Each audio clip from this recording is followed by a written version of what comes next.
Ici Richard Darvaux de Lacmat. Je suis au pays de la Saguine, plus spécifiquement au siège social du groupe Impérial. Je vais visiter leur usine principale, mais d'abord, je vais rencontrer son président, son fondateur, Norman Casey. À tout de suite.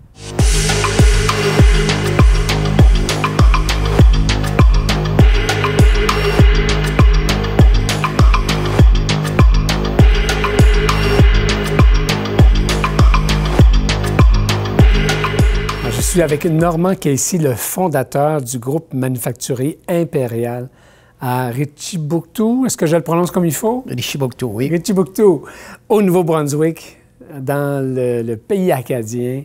Je suis très, très fier de vous rencontrer parce que vous êtes, on va le dire, vous êtes un monument. J'ai beaucoup de questions à vous poser. Alors, bien bonjour. Comment allez-vous? Merci beaucoup. Bienvenue chez nous. Normand, vous avez fondé l'entreprise il y aura bientôt 45 ans, puisqu'on va fêter cet anniversaire en 2024, dans pas longtemps. Est-ce que vous vous souvenez des débuts? Oh, je m'en souviens comme hier. C'est ça le problème, c'est que ça passait un peu trop vite. Ah oui? C'est comme une boule de neige. Ça a pris du temps à partir. Puis on a eu, comme c'est normal, on a eu des problèmes les premières années. Tu vas voir que je parle en « on » et pas « je ». Oui. C'est que quand je dis « on », c'est toute l'organisation, c'est tout notre personnel, c'est toute notre... ça se fait pas tout seul. Commençons en 1979. Moi, premièrement, je viens d'une famille d'entrepreneurs. Mon père était entrepreneur de plomberie chauffage. Puis quand j'étais étudiant de secondaire puis d'université, je faisais de l'installation de systèmes de chauffage pour un job d'été. Je faisais ça. Puis quand j'ai gradué de l'Université de Moncton en 1975, avec un bac en commerce spécialisé, management, comptabilité, je voulais porter la cravate. J'ai travaillé pour une banque, la Banque de Montréal. Puis là, ils m'ont transféré une couple de places, puis ça allait trop vite, les transferts, puis là, j'étais juste marié. Après ça, j'ai été travailler pour Seagram. Seagram avait une usine à Richibouctou. Ils m'ont transféré, après plusieurs années, ils m'ont transféré à Ville-la-Salle. Puis finalement, quand j'étais à Ville-la-Salle, j'ai visité une usine qui fabriquait des produits de systèmes de chauffage que je faisais de l'installation comme étudiant. Puis moi, j'ai regardé ça, puis j'ai dit, moi, je me retourne chez nous, puis on va partir ça à petite échelle. Puis quand je dis à petite échelle, 4 personnes. Du jour au lendemain, moi, je savais que si je n'avais pas le marché des provinces atlantiques, je n'allais pas réussir. Après la première année, perdu d'argent, puis la deuxième année, là, j'étais à bout de souffle, là, mais finalement, avec un nouveau client, ça passait. Après, en 83-84, là, j'ai commencé à sortir de l'extérieur des provinces atlantiques, Québec, Ontario. Par acquisition, ça fait qu'aujourd'hui, on est 14 usines, je dirais 1200, 1300 employés, peut-être un peu plus. Oui, les gens qui nous écoutent doivent se dire comment cet homme, avec quelques collègues, est parti d'une toute petite entreprise à portée locale, située dans un village de pêcheurs, dans le Nouveau-Brunswick francophone, pour se retrouver 45 ans plus tard, avec des usines, des entrepôts dans 6 provinces, plus aux États-Unis. Tout ça, ça représente plus d'1 million de pieds carrés. Alors, il faut que vous nous aidiez à comprendre. Donc moi, je pense qu'il faut qu'on revienne un peu. Vous avez parlé de vos parents. D'ailleurs, j'ai entendu parler que vous et votre père et votre mère sont toujours de ce monde. Mes parents, mon père a 94, ma mère a 93. Quand je vais jouer au crib avec mon père, il m'interviewe quasiment pour savoir la business, comment ça va. Oui. Il est encore intéressé, il est encore... c'est normal. J'ai été élevé là-dedans. Oui, mais d'où ça vient, cette ambition? L'ambition, ça se crée, ça vient au fur et à mesure. Moi, j'étais comme un peu gêné. Je regardais les ventes. Premièrement, il faut que tu vendes. Mais au fur et à mesure que tu trouves un petit succès, au fur et à mesure que tu ramasses un nouveau client, tu gagnes la confiance. Tu gagnes la confiance, puis là, tu regardes les opportunités. puis tu cherches, puis tu fonces jusqu'à temps que tu trouves la solution, puis là, tu réussis. Puis là, le prochain step, ben, nous autres, disons que tu choisis un spot, ton organisation. Une cible. Et là, une fois que tu es rendu là, oui. Ben là, tu as choisi un autre. Oui. Là, tu as choisi un autre. Oui. Puis ça vient, le marché vient de plus en plus large. Puis aujourd'hui, mais c'est mondial. Je veux dire, nous autres, on fait compétition avec des organisations, ça peut être des pays de l'Asie, ça peut être du Mexique, ça peut être Canadien, des États-Unis. Vous réussissez à les compétitionner. Puis on est confiant. Il faut que tu sois confiant, puis on est confiant. We're the best in the business. Moi, j'ai commencé à travailler ici, ça fait au moins 25 ans. J'ai commencé, j'avais 12 ans. Il y en a plusieurs qui ont commencé leur carrière, probablement comme jeunes, les fins 18-19 ans jusqu'à les débuts vingtaine. Est-ce que vous avez réussi grâce à vos qualités ou grâce à vos défauts? Oh, les deux, probablement. Je pense que oui, hein? Parce que faut être entêté. Mais l'entêtement, ça peut être un défaut, mais... Si vous parlerez à mon épouse, je suis têtu. Oui, hein? C'est sûr que les nombres d'heures que ça demandait, comme c'est quasiment pas explicable. Ben, il y avait la faillite. J'avais trop de pride, j'avais trop de fierté pour... puis je dis pas... Puis croirais-tu qu'aujourd'hui, après 45 ans, j'ai toujours peur de ne pas réussir. De ne pas réussir. C'est dans la nature. Bon, d'ailleurs, pour vous aider à réduire les erreurs, vous n'avez pas un comité, vous avez deux comités. Vous avez d'une part la famille, vous allez nous en parler s'il vous plaît, puis vous avez d'autre part, pas un conseil d'administration formel, mais en tout cas un comité d'experts. Alors d'abord, la famille. Vous avez un garçon et une fille qui sont tous les deux dans l'entreprise, qui sont impliqués, et même... J'ai cru comprendre en entrant que une job d'été, c'est un de vos petits-enfants. Oui. Parce que vous en avez combien, des petits-enfants? 5. Deux gars, 3 filles. Plusieurs vont faire des jobs d'été en continuant leurs études, vont travailler dans une ou l'autre des filiales. Bon. Notre firme comptable externe m'a dit, Normand, tu as besoin de consultation, tu as besoin d'un comité, tu as besoin d'un board. Tu ne peux pas juste te regarder dans le miroir et dire, aujourd'hui, qu'est-ce qu'on fait? Donc, aujourd'hui, j'ai 2 boards. Un board d'aviseurs avec 5 personnes. C'est des gens d'affaires? C'est tous des gens d'affaires ou des gens qui ont du vécu. Un dans la logistique, un dans la fabrication, un dans les finances, etc., etc. Est-ce que vous partagez tout avec ces gens-là? Oui. Ils signent un NDA, puis les états financiers, tout, jusqu'on s'en va, les budgets, tout. Comment à quel rythme vous vous rencontrez? 4 fois par année. OK. Puis jamais, toujours à différents endroits, toujours dans une de nos usines. Donc, ça peut... avant qu'on fasse le tour, ça peut prendre une couple d'années avant que... Mais il peut y avoir des rencontres spéciales s'il y a une opportunité, par exemple. Oui, on fait tout le temps des rencontres, des fois avec visuel dernièrement. L'autre comité qu'on a, l'autre bureau de advisory board, d'aviseur, c'est un family board, un bureau d'aviseur de famille. 3 personnes, un CPA pour le côté finance, un avocat, puis une personne, une femme qui vient d'une famille d'entrepreneurs de génération de 200 et 300 ans passés de l'Europe, là, ils sont implantés aux États-Unis, puis on se rencontre 2 fois par année. Ça fait presque 20 ans qu'on a ça. C'est probablement qu'on ne serait pas en affaires. Moi, je recommande ça fortement, qu'après que tu es rendu une certaine grosseur dans une compagnie privée, tu as besoin de l'aide externe. Je suis avec Imperial, avec Normand, depuis le tout début et même avant.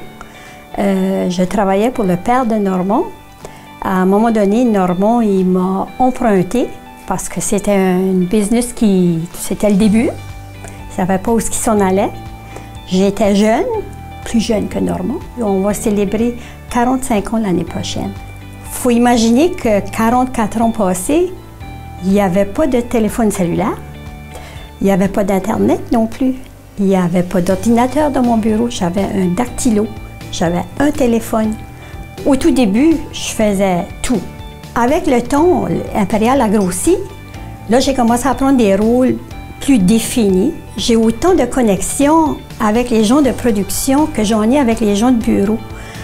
Les jeunes qui viennent tout de suite, ils doivent dire « Mais qui est-ce qu'elle est, cette femme-là? Pourquoi elle est intéressée dans tellement de choses? » Mais c'est parce que j'ai vu du début, lorsqu'il y avait seulement quelques employés, lorsque Normand faisait des acquisitions, on m'envoyait visiter ces édifices-là.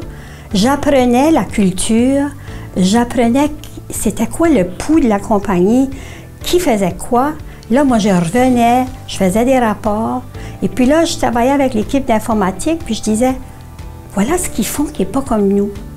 Est-ce que nous, on s'adapte à eux ou est-ce qu'on leur demande de s'adapter à nous? Donc, de dire que j'ai fait la même chose pour 44 ans, jamais de ma vie que j'aurais pu faire des choses comme ça, ça a toujours été un challenge.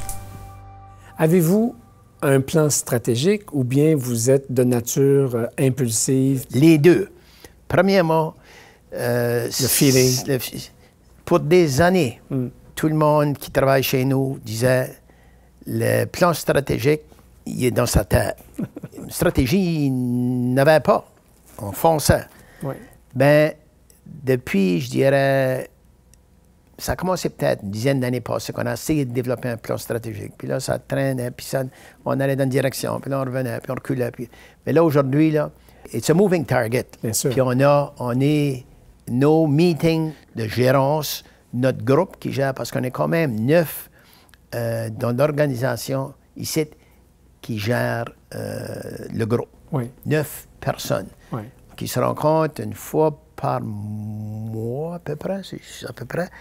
Bien, le plan stratégique, là, on travaille de plus en plus. On a été obligé de prendre un gars sur notre board, notre groupe d'aviseurs, puis sortir de là pour nous aider. Parce qu'à cause de moi, qui est trop entrepreneurship, oui. que tu varies d'un côté et de l'autre, oui. ça prend quelqu'un structuré. Oui. Puis un entrepreneur, s'il y en a qui sont structurés, c'est pas moi. Non. Tu vas par gut puis le nez. Aujourd'hui, pour réussir à la grosseur qu'on est, ça prend une stratégie. Donc, le mur qui est derrière moi, c'est le mur le temple de renommée au moins pour les gens qui ont travaillé au-delà de 35 ans chez la compagnie. Mais après 35 ans, il y a encore des gens qui sont ici après 40 ans. Puis, on trouve que c'est important de les reconnaître. Est-ce que vous êtes rendu à un point où Impérial pourrait se passer de Normand Casey? Oui. Je suis convaincu de ça. J'aimerais de l'essayer. Puis je suis pas capable. Non, parce que vous aimez ça. Je connais trop les nuts and bolts. Je vois les opportunités. Puis j'aime ça. Oui. J'ai des passe-temps. Mais tous mes passe-temps, je viens que je me tanne. Mon gros passe-temps, c'est... je viens ici les samedis matins, des fois marcher ici, dans l'usine, pour aucune raison. Ici, c'est mort ou bien il y a de l'activité? Non. Ça produit, ça ship. Ça produit 24 heures, quoi? On produit 24 heures par jour parce que tu sais, les moules de plastique, quand le plastique rentre dans le... ça durcit. Mais des fois, je me promène juste pour regarder qu'est-ce que c'est qu'on pourrait améliorer, juste seul. Puis, parle aux gens qui sont ici. Puis, je dis une demi-heure après, 1 heure après, je pars. Puis, c'est pareil comme si c'est un loisir. J'aurais été marcher sur le bord de la plage. Je suis ingénieur diplômé de l'Université de Moncton depuis l'année 2014. J'ai débuté à Impérial en 2012 avec mes stages d'été. Mon rôle aujourd'hui à Impérial, c'est de faire l'observation des procédés puis regarder où on peut améliorer les procédés avec l'automatisation ou l'amélioration du processus avec nos employés d'aujourd'hui. Un des avantages à Impérial, c'est qu'on a plusieurs sites à travers l'Amérique du Nord. Puis dans ces sites-là, j'ai des collègues en ingénierie qui sont spécialisés dans l'amélioration de procédés. Puis c'est souvent qu'on se met ensemble, on regarde nos procédés, puis comment est-ce qu'on peut les améliorer. Est-ce que la fameuse pénurie de main-d'œuvre, est-ce que c'est quelque chose qui vous stresse, qui vous inquiète? Au début, c'était juste du monde ici, mais on amenait du monde de l'extérieur. Puis c'est sûr que COVID, tu te demandes ce que le monde a été. Mais c'était déjà parti. Ça fait déjà 10-15 ans passés quand nos premiers immigrants sont arrivés chez nous. On fait compétition ici un peu avec la pêche, parce que la pêche, c'est saisonnier. Donc, tu travailles fort pour une certaine période de temps, puis après ça, tu es sur l'assurance chômage pour X montant, puis là, ça revient. Mais nous autres, c'est des jobs à plein temps. Donc, vous étiez ralenti dans vos ventes? Pas Non, parce qu'il n'y avait pas de clients? Non, jamais. Pas à ce point. On n'a jamais perdu d'opportunité parce qu'on n'a pas de main-d'œuvre. Puis, jamais qu'on perdra une opportunité, on trouvera la main-d'œuvre, je ne sais pas où. Bien, la business, on va la chercher. Bon, donc on m'a parlé d'une filière des Philippines. Alors, il faut vous m'expliquer, est-ce que c'est un mythe ou bien si, tout à l'heure, quand je vais visiter l'usine, est-ce que je vais voir plusieurs employés d'origine des Philippines? C'est au bout du monde, les Philippines. Alors, comment vous êtes arrivé, si c'est vrai, à aller chercher des employés d'aussi loin et pourquoi? La pêche amenait des personnels de Philippines ici. On voyait ça. Ils amenaient ça 6 mois par année, saisonnier, puis là, ils se retournaient, puis on revenait, puis ils retournaient. On a commencé par un petit groupe, puis là, on a réalisé qu'on était en train de créer une communauté philippine dans cette région ici. Puis comment ils font pour apprendre soit le français ou l'anglais? Ils ont leur propre langue, plus l'anglais et le français. Il y en a qui commencent à prendre des cours. Il y a toujours des personnes de chez nous qui veulent travailler ici. Ben, ils veulent peut-être travailler dans les plus grands centres. Sans les immigrants de l'organisation ici, cette usine ici, serait fermée, imagine-toi. I am a Filipino who moved to New Brunswick in 2019. I have worked here at Imperial Manufacturing since 2021, and I am responsible for local and international recruitment for the company. I had started as a talent acquisition advisor for immigration, but now I am currently the human resources specialist. I help out the company in tapping to a good pool of international candidates to help out in the companies. There is a huge difference in what we have in the Philippines and what we have here. Well, I came from a big city in the Philippines. It's just so very populated as to compare here in this part of New Brunswick where it's peace and quiet. This is the main reason why I like the area, and most of the Filipinos would feel the same way too. Everyone is so welcoming. So this is a big factor why people are staying. Est-ce que dans votre boule de cristal, vous pensez qu'Impérial va toujours rester manufacturier ou un jour, avec la mondialisation, vous allez être obligé de jeter l'éponge, comme on dit, puis de devenir simplement un distributeur de produits faits dans les pays asiatiques? Comment est-ce que vous voyez le futur d'Impérial? On n'est pas des importateurs. Tout le monde peut faire ça. Tout le monde peut importer des pays de l'Asie, comme exemple, puis juste avoir un price point. Nous autres, on est fabricants, nous autres qui développent, on a un département de recherche et développement qui développe des produits selon la demande nord-américaine. Je disais tantôt, nos clients, c'est les meilleurs au monde. Ces gens-là veulent faire affaire avec les meilleurs fournisseurs au monde. Donc, des importateurs, ça copie. Ça ne développe pas, ça copie. Je ne dis pas que c'est pas mauvais. La qualité, nous autres, notre qualité est supérieure.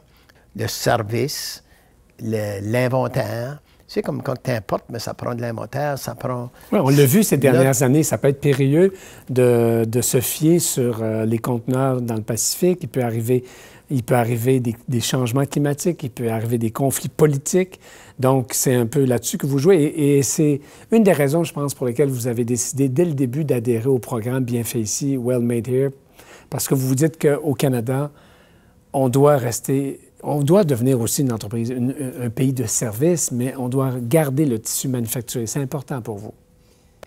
Chaque produit qu'on produit ici, si on peut l'importer moins cher qu'on le produit, on a un problème. Ouais. Donc, on analyse toujours.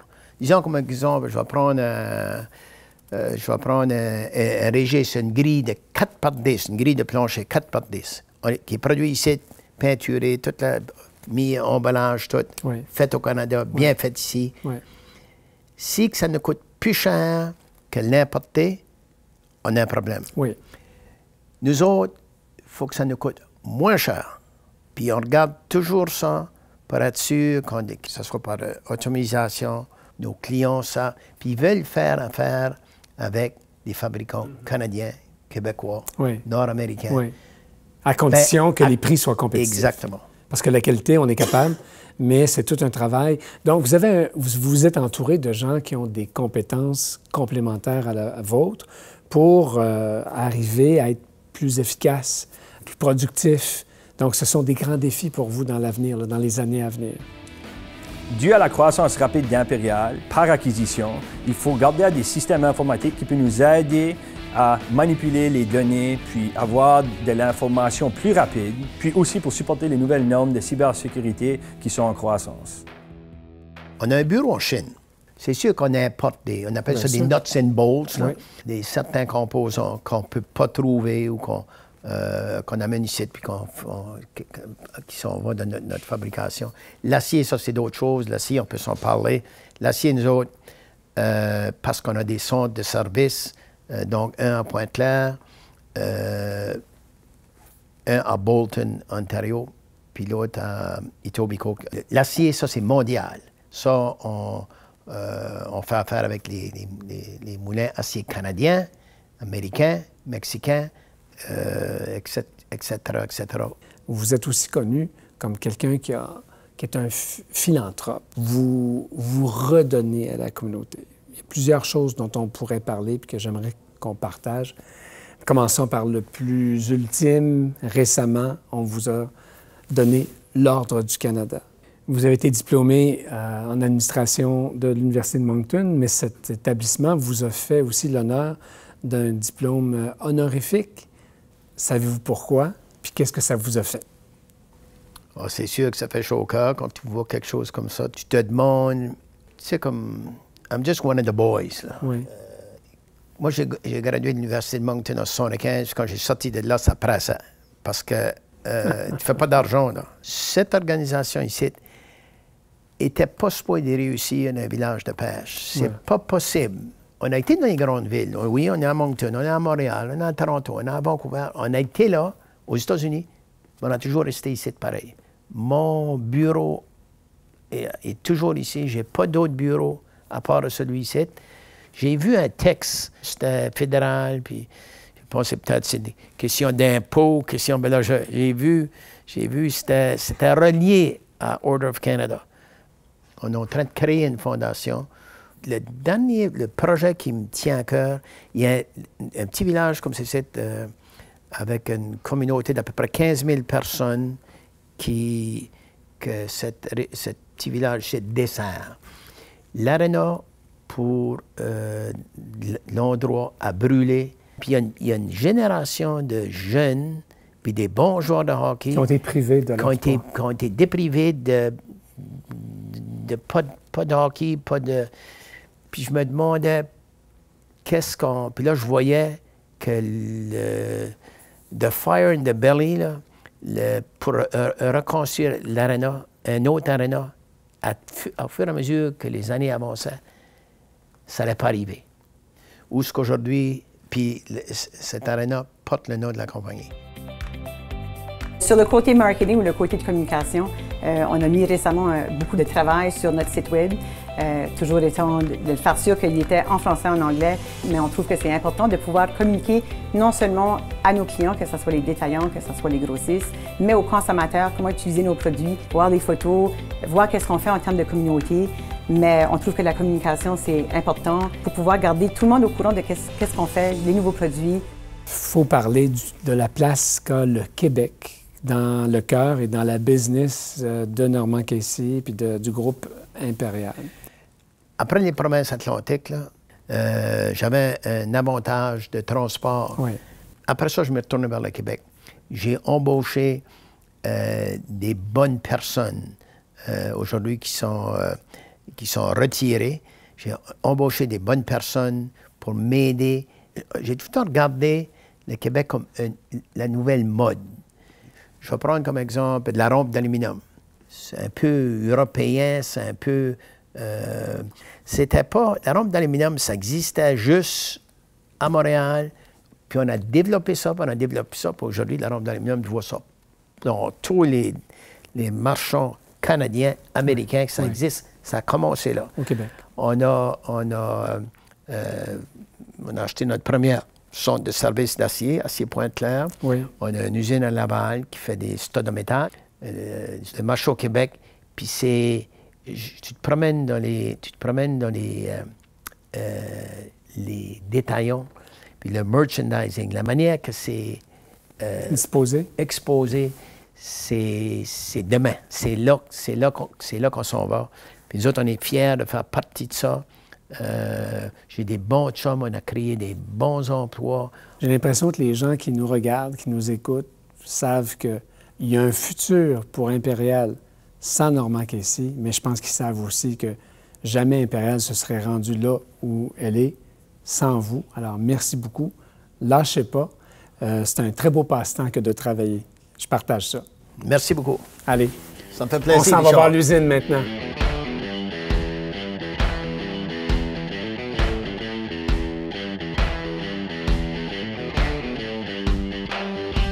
Ici à Impérial, l'innovation ne s'arrête pas juste avec les ingénieurs. On aime d'impliquer l'ensemble des employés de toutes nos usines pour s'assurer qu'on a les meilleures idées à nos dispositions. On est fiers d'être membre de la société Les Mieux Gérés au Canada. On est dans ce club-là depuis 13 ans. On fait maintenant partie du club Platine.